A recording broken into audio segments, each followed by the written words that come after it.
अब आप लोग शांत होकर बैठिए। शुभ संध्या। हमें सबसे पहले अपने मातृभूमि के प्रणाम करे छिए। यहाँ पे उपस्थित सारे लोगों के नमन करे छिए। हमरो नाम शुभम कुमार छे। हमरा ठेठी उतना अच्छा ना आवे छे। मम्मी के मैं 1 महीना पहले बोलिए कि अहाँ सारा चीज हमरा दिल के, बट लेकिन हमरा अपना मातृभाषा नहीं सीखल के। तो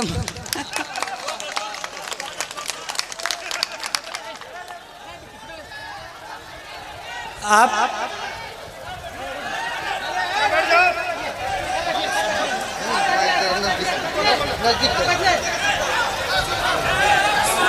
ठेठी मैथिली का एक बोली है।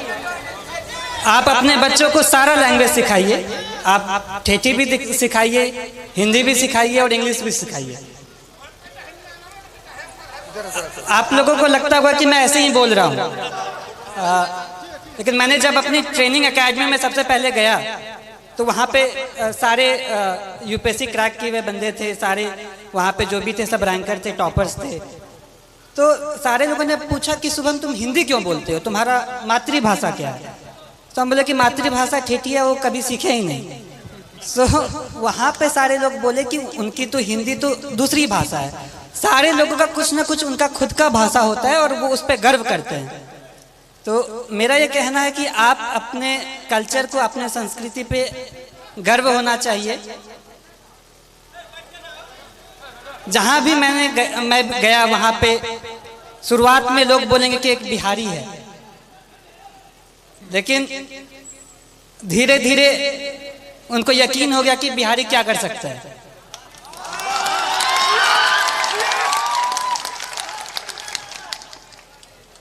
वो बोला कि बिहारी ऐसे बोलता है। बोला गुजराती भी तो अपना अलग भाषा बोलता है। कभी साउथ वाले लोगों को देखा कैसे हिंदी बोलते हैं। सो मेरा ये कहना है कि अपने पे आपको कॉन्फिडेंस होना चाहिए, आत्मविश्वास होना चाहिए, अपने पे गर्व होना चाहिए। जब आप अपने को जान पाएंगे तो ही आप अच्छे से अपने लाइफ में कुछ कर सकते हैं, क्योंकि फिर आप अपना 100% देंगे।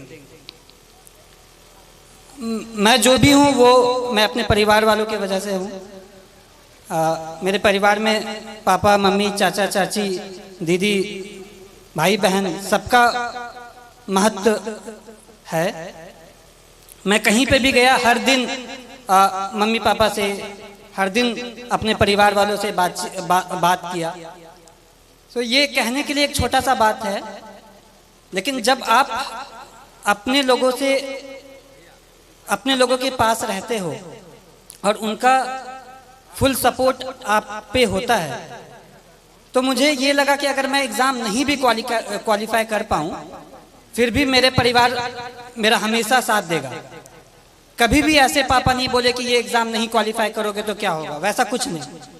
तो ये बहुत बड़ा रोल प्ले किया मेरे सक्सेस में। एग्ज़ाम के हर घड़ी में, हर स्टेज पे मैं ये बोला कि पापा इतना मुश्किल है, मुझसे नहीं हो पाएगा।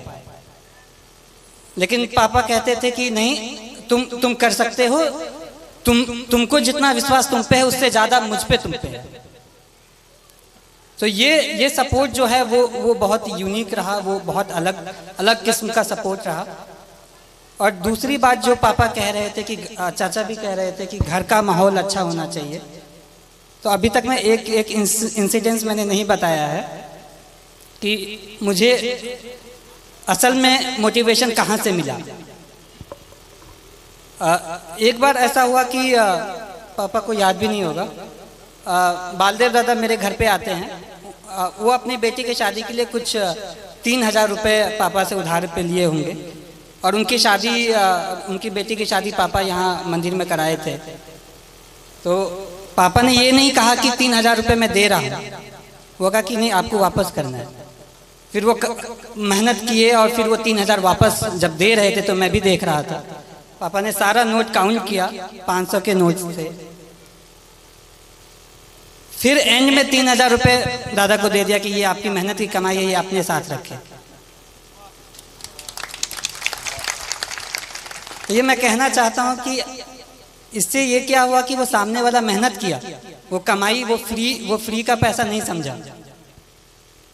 इसी तरह मैं भी चाहता हूँ, मेरी ये कामना है कि मैं भी लोगों के लिए काम करूँ।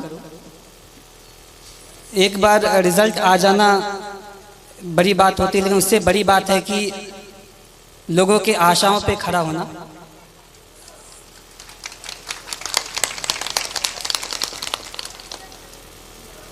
मैं भगवान से प्रार्थना करता हूँ कि मुझे इतनी शक्ति दे कि मैं हर लोगों की आशाओं पे खड़ा उतरूँ।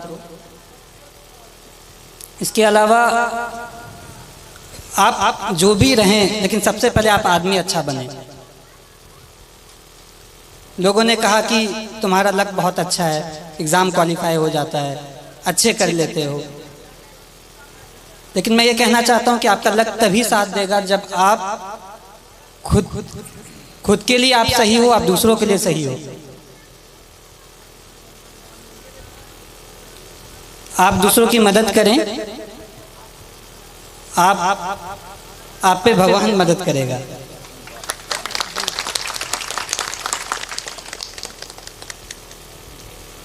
छात्रों के लिए मैं ये कहना चाहता हूँ कि जैसे बचपन में मुझे लोग कुछ कहते थे कि बहुत जिद्दी है, मैं अब कहता हूँ कि जिद्दी है तो ठीक है, मैं ये करूँगा, मैं करके दिखाऊंगा। ये जिद भी बहुत अच्छी चीज़ है।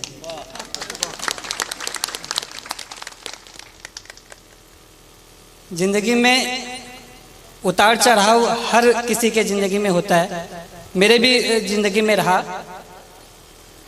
जब विद्या विहार में क्लास 6 में गया तो 110 लोगों में मेरा स्थान जो होता था वो 40-50 के आसपास होता था, लेकिन पापा मुझे कभी फोर्स नहीं किया कि तुमको पहला स्थान ही लाना है। क्लास 6 में ऐसे ही रहा, 7 में भी क्लास 40 के आसपास ही रैंक रहता था। क्लास 8 में किसी ने मुझे कह दिया कि शुभम बहुत लकी है, 40 के आसपास रैंक आता है, सेक्शन ए में चले जाते हो। विद्याविहार में ये रूल था कि टॉप 40 वाले को सेक्शन ए में रखते थे। तो फिर मैं ये सोचा, मैंने प्रण लिया कि मैं ये करके दिखाऊंगा कि ये बस लक नहीं है, मैं मेहनत करूंगा। सो छात्रों को ये कहना चाहता हूँ कि जब आप प्रण लेते हैं, आपके पास एक प्रॉपर प्लान होता है, आप उसको इम्प्लीमेंट करिए और धीरे धीरे आप खुद का एक बेहतर सेल्फ बन के निकले। आपको ये हमेशा लगना चाहिए कि आज का जो मैं हूँ वो कल का जो मैं बनूंगा वो आज के मैं से बेहतर बनूंगा।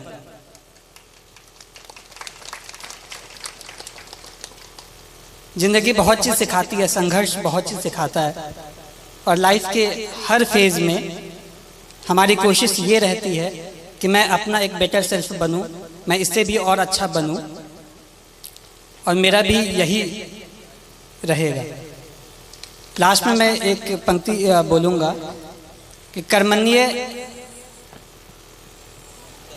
वधिकरस्ते माँ फलेषु कदाचन, अर्थात आप कर्म करिए, फल की चिंता ना करें, फल तो कभी ना कभी आ ही जाएगा। धन्यवाद। शुभम कुमार को बहुत बहुत धन्यवाद और को उसके जीवन की शुभकामना के लिए धन्यवाद कहना चाहता हूँ कि आप लोग इतनी की तादाद में यहाँ आए, मुझे बहुत अच्छा लगा। एंड इतने सारे लोग इतनी अच्छी बातें कही। मैं ये विश्वास दिलाना चाहता हूँ कि आप लोगों ने जैसा भी सोचा होगा उस पर मैं खरा उतरने की कोशिश करूँगा। धन्यवाद।